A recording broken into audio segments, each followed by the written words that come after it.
বাড়তি অনুপ্রেরণা যোগাচ্ছে ফুটবলারদের। সহকারী কোচ হাসান আল মামুন বলছেন, এশিয়ান কাপের বাছাই ম্যাচে ভারত বধে শুধু মাঠেই নয়, ফুটবলারদের আলোচনা হচ্ছে খাবার টেবিলেও। তবে বিশ্বনাথের অনুপস্থিতি ভাবাচ্ছে উইঙ্গার রাকিবকে। গোলরক্ষক মিতুল মারমার মন্তব্য, হামজার সাথে মাঠের খেলায় মানিয়ে নিতে কষ্ট হবে না তাদের। কিংস এরেনায় চলছে জাতীয় ফুটবল দলের অনুশীলন। সাইড বেঞ্চে বসা বিশ্বনাথ ঘোষ মনের ভেতরটা পুড়ছে, এবারও খেলা হলো না জাতীয় দলে। ইনজুরিতে পড়ায় বেশ কয়েক মাস মাঠের খেলার বাইরে বসুন্ধরা কিংসের এই ডিফেন্ডার। রক্ষণভাগ সামলে আক্রমণে বল সাপ্লাইয়ে বিশ্বনাথের বিশেষ পারদর্শিতা মিস করবেন উইঙ্গার রাকিব হোসেন। বিশ্বনাথ এমন একটা প্লেয়ার, খুব পরিশ্রমী প্লেয়ার, তো ওকে সবাই মিস করবে। স্পেশালি বলতে গেলে আমি মিস করবো, কারণ ওর সাথে আমার সাথে বোঝাপড়া অনেক ভালো। তো তারপরে আমার ওর পজিশনে যারা আছে, তো ওরা চেষ্টা করতেছে ওর মতো ওভাবে খেলার জন্য।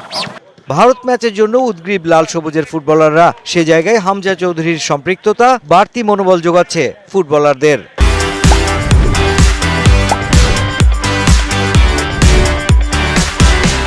এটা আমাদের জন্য অনেক পজিটিভ সাইড, যেটা আমাদেরকে আরও হেল্প করবে, কারণ হামজা হচ্ছে একদম টপ লেভেলের প্লেয়ার।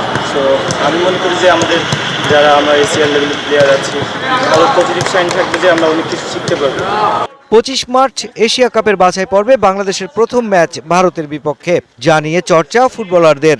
মাঠের অনুশীলনের বাইরেও প্রাণবন্ত ফুটবলাররা। হামজা চৌধুরীর সাথে মানিয়ে নিতে কোনো সমস্যা দেখছেন না সহকারী কোচ। ইন্ডিয়ার সাথে আমাদের বরাবরই আমাদের একটা হাড্ডাহাড্ডি লড়াই হয়, সেটার জন্য আমার প্লেয়াররা জানে কার কার ডিউটিস কী, এবং সবাই দেখলাম মোটিভেটেড। এটা যেন না হয়, মানে আমাদের প্লেয়াররা, আমি যা দেখেছি এই যাবৎকালে, মানে দ্য বেস্ট ফোকাস টিম আমার কাছে মনে হচ্ছে।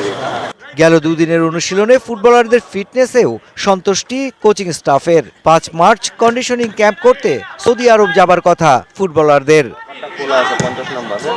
Mushfiqur Rahman, DBC news, Dhaka.